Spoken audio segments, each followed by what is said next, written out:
Right now, your reputation is being judged by people who simply do not matter, and your immediate biological reflex is to open your mouth and clear your name. This is a fatal mistake that is permanently destroying your status.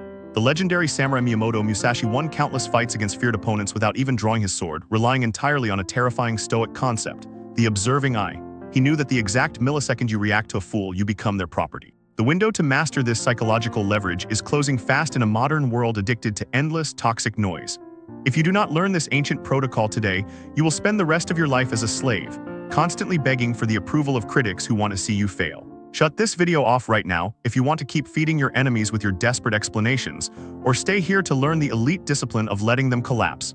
Let's completely strip away your pathetic need to be understood. Society constantly tells you that open communication is the ultimate key to earning respect. They lied to you. The elite thinkers of history understood a terrifying reality. Defending your actions is a direct transfer of power. When you desperately provide logic, context, and a detailed backstory to someone who disrespects you, you are not proving your dominance. You are publicly confessing that a deeply insecure individual has successfully hijacked your brain. You place your reputation in the hands of a hostile judge. Every ounce of energy directed at things we cannot actually influence is totally wasted. By engaging in a pointless argument, you willingly surrender your most valuable currency, your focus. The fatal mistake of answering an insult. When you are insulted or questioned, your natural instinct is to push back. You want to match force with force. You falsely believe that an immediate, aggressive verbal response proves to the room that you cannot be intimidated. The philosophical reality is the exact opposite. During World War II, the German military unleashed the Blitzkrieg, a lightning war. It was a massive, concentrated offensive designed to exploit the flinch of the enemy. Its entire success depended completely on the opposition collapsing in fear and returning fire in a predictable, chaotic manner. But General Dwight D. Eisenhower saw the fatal flaw in this massive attack. By allowing a forward wedge of the army through and refusing to fight them head-on in a rigid line, the Allies bent instead of breaking. They let the enemy rush headfirst into a net.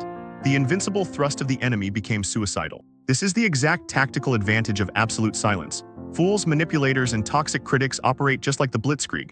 They launch aggressive, emotional attacks hoping you will meet them head-on. They want you to argue. They want you to defend yourself. Because the moment you push back, you give them a solid object to brace against. You give them momentum. When you answer an insult, you build the very wall your enemies need to climb. When you deploy absolute silence, you remove the wall entirely. You step aside and let their aggressive, chaotic energy rush right past you into a dark, empty void. You force the fool to sit alone in a quiet room with the echoing sound of their own stupidity. How the ancients silenced their enemies. True power is not loud. True power is terrifyingly quiet. To silence your enemies, you do not need to outsmart them with words. You simply need to master your internal perception. Consider the great boxer Jack Johnson in his famous 15-round brawl with Jim Jeffries. Johnson was genuinely hated by his opponent and the hostile crowd, yet he enjoyed every single minute of it. He didn't just take the abuse, he designed his entire fight plan around it. At every nasty remark, he would give his opponent another lacing, and when a blow opened a cut on his lip, Johnson kept smiling a gory but cheerful smile. Every round, he got happier as his opponent grew enraged, tired, and eventually lost the will to fight. Why did Johnson refuse to get angry? Because bitterness was their burden and he refused to pick it up. The ancient Greeks had a word for this ultimate defense, apatheia. It is the calm equanimity that comes with the absence of irrational or extreme emotions. It is the clinical ability to look at a screaming fool and ask yourself, does getting upset provide me with more options? No. When you refuse to give your critics the reaction they crave, you mathematically neutralize them. You prove that their words are nothing more than harmless sound waves vibrating through the air. You wear them down with a relentless, untouchable smirk, frustrating the impediments attempting to frustrate you. Why your critics desperately need your words. To master this framework, you must understand why your critics attack you in the first place. They do not want a logical debate. They are projecting their own massive failures onto you. Toxic people desperately need your reaction because they lack their own internal validation. Sometimes you overcome obstacles not by attacking them, but by withdrawing and letting them attack you. You can use the actions of others against themselves instead of acting yourself. There is a famous story of Alexander the Great doing exactly this with his legendary horse, Bucephalus. The animal was massive, aggressive, and impossible to break with sheer force or whips. Alexander succeeded by lightly mounting the beast and simply hanging on, doing absolutely nothing until the horse was entirely calm. Having exhausted himself, Bucephalus had no choice but to submit. The harder the horse ran, the sooner he got tired out. Your enemies operate under the exact same biological rules. The harder they fight, the less they achieve other than their own exhaustion. If you argue back, you give them the psychological oxygen they desperately need to survive.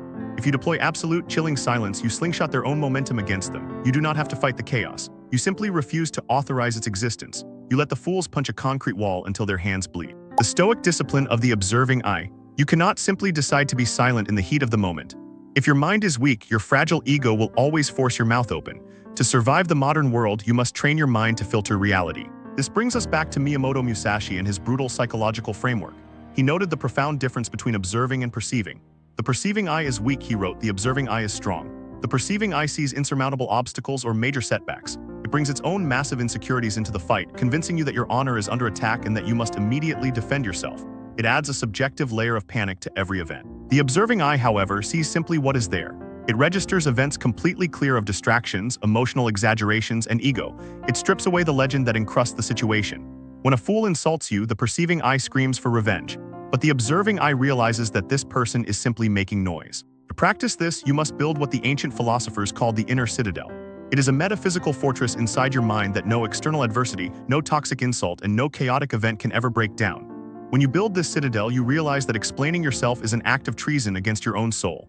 It is opening the heavy iron gates of your fortress and inviting the enemy inside. You must divide the world into two distinct categories: what is up to you and what is not up to you. The Greeks called it ta ephimin. You do not control other people's ignorance, their jealousy, or their desperate need for attention. Those are external factors. What is completely undeniably up to you is your focus. Secure your citadel, use your observing eye, and watch the illusions of the world shatter. What happens when you let them collapse? There is a final, ultimate stage in this philosophy of power. It is not just tolerating the disrespect. It is not just enduring the noise, it is actively loving it. The philosopher Friedrich Nietzsche defined greatness as amor fati, a love of fate. It is the brutal discipline of wanting nothing to be different. Not merely bearing what is necessary, but loving it. You must learn to love the critics, the haters, and the fools, because every single one of them is providing you with a free daily training ground to test the strength of your inner citadel. They are testing your armor. When the great inventor Thomas Edison was 67 years old, his massive research laboratory caught fire. Years of priceless records and prototypes were consumed by green and yellow flames. Edison did not weep or panic. He calmly walked to the fire and told his son to go get his mother, saying, "They'll never see a fire like this again." He told him, "It's all right, we've just got rid of a lot of rubbish." When you adopt the Stoic rule of absolute silence, you become like Edison watching the fire. You let the fools burn their own credibility to the ground. You let their anger consume their own reputation. You do not try to put the fire out with the water of your own logic. You simply step back and watch the rubbish destroy itself. The obstacle becomes the way. What impeded your action now advances your action. You have a choice right now. You can close this video and go back to being a reactive puppet. You can continue letting average people dictate your mood, endlessly explaining your choices, defending your fragile ego, and wasting your precious focus on battles that simply do not matter. Or you can lock the massive gates of your inner citadel. You can decide that from this exact second forward, your focus is strictly reserved for your own empire. You will never again explain yourself to a fool. You will smile at the noise. You will watch your enemies exhaust themselves against the impenetrable wall of your silence. Destroy your ego's desperate demand to be understood, let them fail, and the path to absolute, untouchable power is completely clear.